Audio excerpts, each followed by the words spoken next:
Alrighty.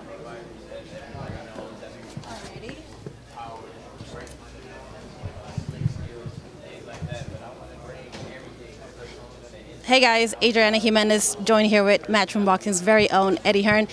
Eddie, last time I saw you in Dallas here to announce this big unification fight, we had the breaking news back then about Andy Ruiz and Anthony Joshua. And now something I want to, before I get to the unification fight, I want to see if you have any comments about the breaking news of dillian Whyte testing for some sort of banned substance. Do you have any comment on that? Unusually for me, I have to be a little bit careful what I say because there is a big legal situation going on. There's been a lot of people reporting stuff that's untrue. What I can tell you from my side is that both fighters took part in VADA testing, not WBC VADA testing, but additional VADA testing that was put in place by dillian Whyte. Also, both fighters took part in UCAD testing as well, which is the British regulation and body. Both fighters were cleared by both bodies and the British Boxing Board of Control to take part in this contest. What I can tell you as well is that there was a hearing prior to the fight where dillian Whyte was asked to provide information, and that hearing took place and was cleared to box in the contest. So in that respect, and there will be a statement issued tomorrow by him and his team, and that's the information that I can give you. So, you know, the protocol was followed in that respect. I saw some rumours that it was like brushed under the carpet and just sort of kept a big secret. It wasn't. There was a process that went through here. Information was asked to be provided. That information was provided, and he was cleared by the governing body to compete in this contest. So that's all I can say, unfortunately. But I've seen again reports like some things that have been said are factually accurate. Some are complete rubbish.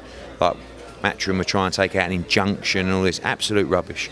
A protocol was followed, and he was cleared to take part in this fight by those necessary to get clearance in this fight. The governing bodies, the testing bodies, everybody. Because there's a lot of information online that we've seen that says that Matchroom Boxing knew about it. I don't know if you can. We knew about the hearing taking place where he was asked to provide this information, and that hearing took place, and he was cleared. So from our point of view, I don't know what else we're supposed to do in that respect. A fighter is cleared of a situation, he's approved to fight by the governing body, i.e. the commission, the fight's on. So again, a lot of stuff that's coming out I've seen is incorrect, and dillian Whyte's dealing with that, but he's going to make a statement that will hopefully clarify the position. All right, well, thank you for your comments on that. I know. Talk too much. I wasn't supposed to say anything, but I couldn't help it. You're like, it was supposed to be 15 seconds. Yeah, I mean, look, there's when you hear a lot of stuff that's untrue, and for me, the key is that a process was undertook here. Not it was brushed under the carpet. We knew, the commission knew, and no one did anything about it. No. There was a hearing to take place whether this fight should take place, whether he should be cleared, and he was cleared. So that's what I can tell you. All right. Well, thank you for your comments. And of course, like I mentioned, we're here in Dallas for this unification fight between Maurice Hooker and Jose Ramirez. How excited are you to put this big unification fight? There's a lot of talk about this being potential fight of the year, WBO and the WBC titles unifying, and it's going to be on DAZN. I know usually Ramirez fights on ESPN, but this time will be on DAZN. How excited are you to put this fight on? Really excited, and I think you're right. I think it could be fight of the year. I mean, I really rate Jose Ramirez. I've seen him box. He's got massive Hispanic support. He's got a great story. This is an interesting fight in the respect that Top Rank, Matchroom, DAZN, ESPN, all those mechanics making it work for hopefully a fight of the year. And unification fight, the chance for Maurice Hooker to really become a standout star in his hometown, a chance to go out. And I just think it's a brilliant fight. Two great guys, actually. Two great teams. Vince, Robert Garcia, Dino Duva, Bob Arum, Rick Murrigan. And the key to all these sports is you've got to want to win. And I want to win so bad this fight, and I know they do as well. And it's like that's going to make it an exciting night. What are you expecting to see? We have two of the best fighting the best. Hooker is in his hometown. Do you feel like he has any added pressure for that? Not really. I mean, he's not really become a star in Dallas yet. People know who he is. He's been a road warrior, if you like. He beat Terry Flanagan in Manchester. He beat Saucedo in Oklahoma. Now he gets a chance to do it in his hometown. And respect to Jose Ramirez as well for coming out, and taking this challenge. They want to be the best. They want to unify. I just think it's such a great fight. DAZN on Saturday night. You know, tune in and don't miss it. When I last talked to you, you predicted that Marissa would win by knockout. Is that still how you feel? Like the way Jose Ramirez fights, which is all action, which he's come forward. I think Maurice punches a lot harder than people think. I think he's a clever counter puncher. I think he's very long as well, and I think he's got a great chance to win by knockout. But it is a 50-50 fight, and of course Maurice is our guy, so I'm going to be telling you he's going to win by knockout. Well, we also will see Tevin Farmer, one of the most active champions currently. What are you expecting to see of him? How good is Tevin Farmer? I think Tevin Farmer is potentially the best fighter at 130 pounds. I love Tevin Farmer, you know, the background story, the fact that he was written off, you know, took defeats early in his career. I just think he's a great fighter. Big fights out there for him. Jojo Diaz, Burchell, Gervonta Davis, all these fights. First, he's got the mandatory. You know, Ghislaine Frenoir, and this is going to be a tough fight.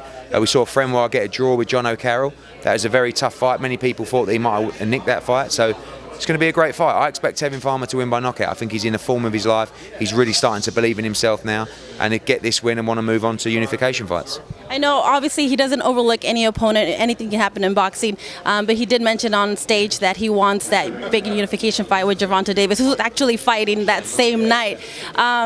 Is there any likelihood that that fight can actually happen in the future? I think so. I mean, I think it's a natural fight. It's probably the biggest fight in the division. Different networks, you know, we've made some offers to them, but you know, we can do that fight on Showtime. It's not a problem. Just want to see Tevin get that fight, and I think it's a brilliant fight. Let's see if they both win on Saturday. The Mayweather Promotions was talking about that that Gervonta Davis' next fight would be a pay-per-view fight. Do you think that fight between Farmer and Gervonta Davis is pay-per-view, or is there any other opponent that can Gervonta face that could be pay-per-view? I guess they're talking about Leo Santa Cruz. You know, it's a big jump in weight, but you know, the build-up with Tevin Farmer against Gervonta Davis is pay-per-view. Whether the fight is or not, you know, it's going to be so much fun. There's so much beef there, so we'll see. But it's a really big fight. Have there been any negotiations between you and Gervonta Davis's team? Not really negotiations, just about 3 offers that we've made. So it'll be interesting to see what happens in that respect. But you know, I think that, again, we don't mind where the fight is. We want the opportunity for Tevin Farmer. But Tevin Farmer's gone from, you know, a world champion who's an opponent for a bigger name to a guy that is a name himself. So he deserves the respect. And speaking of negotiations, is there any update between this mega fight, this rematch between Anthony Joshua and Andy Ruiz? Yeah, I mean, I spoke to their team actually today, and we're going to give them the date and the venue, which looks like December 14 in Cardiff, in the UK, and we'll confirm that to them probably over the weekend. Andy Ruiz has been very vocal recently, saying that he will not fight in the UK, that it has to be in Mexico or in the US. Does he really honestly have any say of where it can be? I don't want to disrespect Andy Ruiz, you know, but obviously he knows the contract that he signed up to. He was given the opportunity to fight for the World Championship out of nothing, you know, and there were negotiations in that contract. So Andy Ruiz knows, you know, his position on the fight. He'll be respected. You know, I like Andy Ruiz. He's a good guy, and we'll tell him where the fight is shortly. If I can't speak for Andy, but he's not here. But if he were to refuse to go fight in the UK, would the next step be perhaps Anthony Joshua taking a tune-up fight or lawsuit? Or Unfortunately, the lawsuit would come, and it would be a total mess for Andy Ruiz's career. I don't think that's, you know, everybody knows from their team what needs to be done now. So those conversations have been positive, and that will be happening very soon. Now, Lomachenko, Luke Campbell, that was announced recently. How excited are you for this big fight as well, going over to the UK? Yeah, very excited. I mean, we've sold 14,000 tickets already. Lomachenko is a star everywhere. And Luke Campbell, I feel, has got a good chance in that fight. You know, I mean, it's a tough fight style-wise for Lomachenko, but he is a genius, and he is pound-for-pound #1, so Campbell's up against it. But, you know, the reason we're putting that fight in the UK is, one, it's a huge fight for British boxing, but also because I think Luke Campbell's got a good chance there, so we'll see. Lomachenko has that history of winning 2 gold medals, winning medals in London. What does Luke Campbell have to do to make sure he comes out victorious that night? Well, not everybody knows that Luke Campbell also won a gold medal in London. So he was a great amateur, actually the best amateur that Britain's ever produced. He's a world-class fighter, very close fight with Linares, which without the flash knockdown he would have won. So he's a world-class fighter. I think this is the toughest fight of Lomachenko's career so far. But we also know, as I said, Lomachenko is a genius. He is a pound-for-pound top fighter. So it's going to be a tough night for Luke Campbell, but he's there to win. We're talking about a lot of big talent names here, and another talented person that I want to bring up that I've been hearing rumors and see if you can clear up. I've heard about Mikey Garcia, about Matchroom Boxing, interested in signing Mikey Garcia. Is there any truth to that? Is there anything you can share with me? Well, I've been talking to Mikey Garcia for about a year now. And in fact, when we launched DAZN and in the US, he was our first target, and I've got a great relationship with Mikey. He's very clever. We have really good conversations. And I'm not sure whether a deal, I saw a reports deal was imminent. I'm not sure that's the case. But I would love to work with him, and I do think we will work together in the future. I was with them over this weekend. We worked the Fox Deportes for the Manny Pacquiao versus Keith Thurman. Well, first of all, did you happen to catch the fight between Pacquiao and Thurman? I didn't watch it in full, but my prediction came true, which was a Pacquiao points win. Amazing, he's getting faster, stronger, better the older he gets. So he's like Benjamin Button of boxing, and that was a good performance. Do you think that he is at that level to compete with the other 147 pounders? We have Sean Porter versus Errol Spence. Yeah.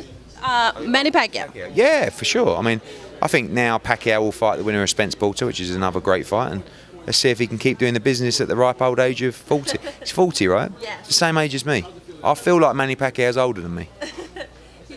You know what? He looked great. He looked like that Manny Pacquiao that beat De La Hoya and all those other fighters a long time ago. 10 or 15 years on. Yeah. Amazing. Yes, absolutely. Well, you mentioned Mikey Garcia.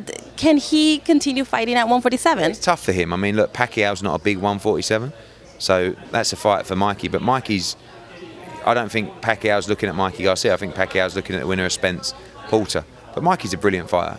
For me, 140 is where he should be. I think he should fight the winner of this fight, but we'll see.